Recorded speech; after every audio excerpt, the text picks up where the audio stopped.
সন্তান হিসেবে, আপনাদের ছেলে হিসেবে, আপনাদের ভাই হিসেবে আজকে আপনাদের কাছে দাবি করছে। আপনারা সবাই আলহামদুলিল্লাহ। প্রিয় ভাই বোনেরা, সময় কম, একটু পরে মাগরিবের আজান দেবে। আমি সংক্ষেপে আপনাদের সামনে দুটো কথা বলি। আগামী কয়েকদিন পরে অর্থাৎ 12 তারিখে বাংলাদেশের মানুষের বহুল প্রত্যাশিত একটি নির্বাচন হতে যাচ্ছে। বিগত এক যুগেরও বেশি সময় ধরে বাংলাদেশের মানুষ তাদের ভোট প্রদানের অধিকার থেকে বঞ্চিত ছিল। এই অধিকার কেড়ে নেওয়া হয়েছিল, কিন্তু এই অধিকারকে বাংলাদেশের মানুষের কাছে ফিরিয়ে আনার জন্য বহু মানুষ, রাজনৈতিক দলের কর্মী, বিভিন্ন শ্রেণী পেশার বহু মানুষ তাদের জীবনকে উৎসর্গ করেছে। বহু মানুষ পঙ্গুত্ব বরণ করেছে, বহু মানুষ জুলাই আন্দোলনে, গণঅভ্যুত্থানে বহু মানুষ অন্ধ হয়ে গিয়েছে। কিন্তু আজ বাংলাদেশের মানুষ তাদের এই অধিকার ফিরে পেয়েছে। এখন প্রিয় ভাই বোনেরা, 12 তারিখে তো ভোট হবে। 12 তারিখে বাংলাদেশের মানুষ ভোট দিয়ে তাদের পছন্দের প্রতিনিধিকে তারা বাছাই করবে। কিন্তু এই যে অধিকার, এই যে হাজারো মানুষ নিজেরা জীবন উৎসর্গ করে এই অধিকারকে প্রতিষ্ঠিত করেছে, আমরা শুধু যদি ভোটের মধ্যে থাকি তাহলেই চলবে না। এই 12 তারিখের নির্বাচন হতে হবে দেশ পুনর্গঠনের নির্বাচন।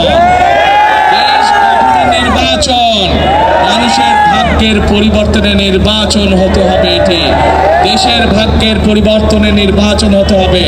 প্রিয় ভাই বোনেরা, নিশ্চয়ই আপনারা গত 2 দিন আগে দেখেছেন যে বাংলাদেশ জাতীয়তাবাদী দল বিএনপি দলের পক্ষ থেকে আমরা এই দেশের নারী বা মা বোনদের জন্য কি করতে চাই আমরা উল্লেখ করেছি।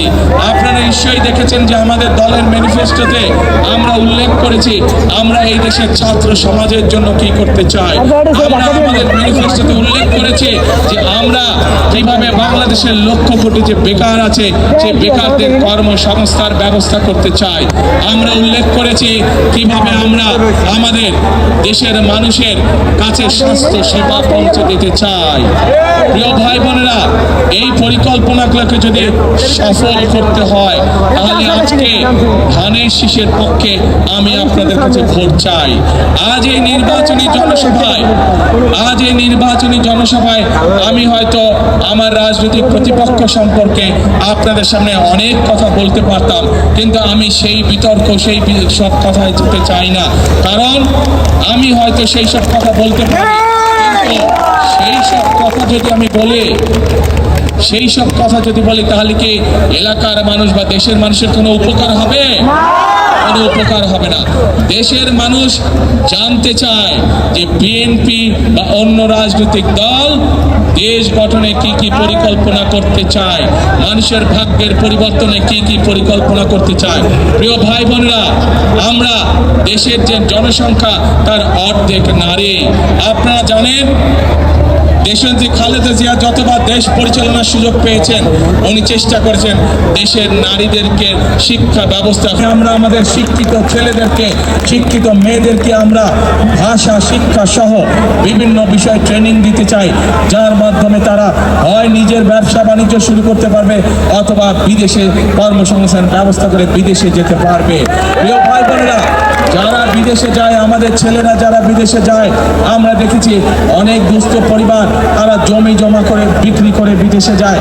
আমরা সিদ্ধান্ত গ্রহণ করেছি যারা চাকরি নিয়ে বিদেশে যাবে তাদেরকে যাতে জমি বিক্রি করতে না হয় সেই জন্য আমরা ব্যাংক থেকে তাদেরকে স্বল্প সুদে তাদেরকে ঋণ দেওয়ার ব্যবস্থা করব। সমাজের সদস্যরা যখন বিদেশে যাবে তাদেরকে পৈতৃক সম্পত্তি বিক্রি করতে না হয়। প্রিয় ভাই বোনেরা, আমরা সিদ্ধান্ত গ্রহণ করেছি বাংলাদেশের কৃষক যদি ভালো থাকে তাহলে বাংলাদেশের মানুষও ভালো থাকবে, এবং সেই জন্যই মা বোনদের কাছে যেমন আমরা ফ্যামিলি কার্ড পৌঁছে দিতে চাই, সমগ্র বাংলাদেশের কৃষক ভাইদের কাছে আমরা কৃষি কার্ড পৌঁছে দিতে চাই, যার মাধ্যমে কৃষক ভাইরা সরকারের পক্ষ থেকে সরাসরি তাদের কাছে তাদের তাদের প্রয়োজনীয় সার, বীজ এবং কীটনাশক ঔষধ পৌঁছাবে। শুধু তাই নয়, আপনারা যারা ঢাকা 15 অধিবাসী, আপনাদের আত্মীয় স্বজন পরিবারের অনেক সদস্য আছে যারা গ্রামে বাস করে এবং কৃষি কাজ করে, আছে না এরকম? প্রায় প্রত্যেকটি মানুষের আছে এরকম। আমরা সিদ্ধান্ত গ্রহণ করেছি 10,000 টাকা পর্যন্ত কৃষি লোন সুদ সহ ইনশাল্লাহ আমরা মওকুফ করব 12 তারিখে যদি আমরা সরকার ইনশাল্লাহ গঠন করি। প্রিয় ভাই বোনেরা, এই এলাকায় মানুষের চিকিৎসা সুবিধার জন্য এই এলাকার সন্তান মিল্টনকে যেমন আমরা ধানের শীষের প্রার্থী ঘোষণা করেছি, মিল্টন একটু আগে তার বক্তব্যে বলেছে যে এই এলাকার মানুষের চিকিৎসা সুবিধার জন্য একটি হাসপাতালের প্রয়োজন।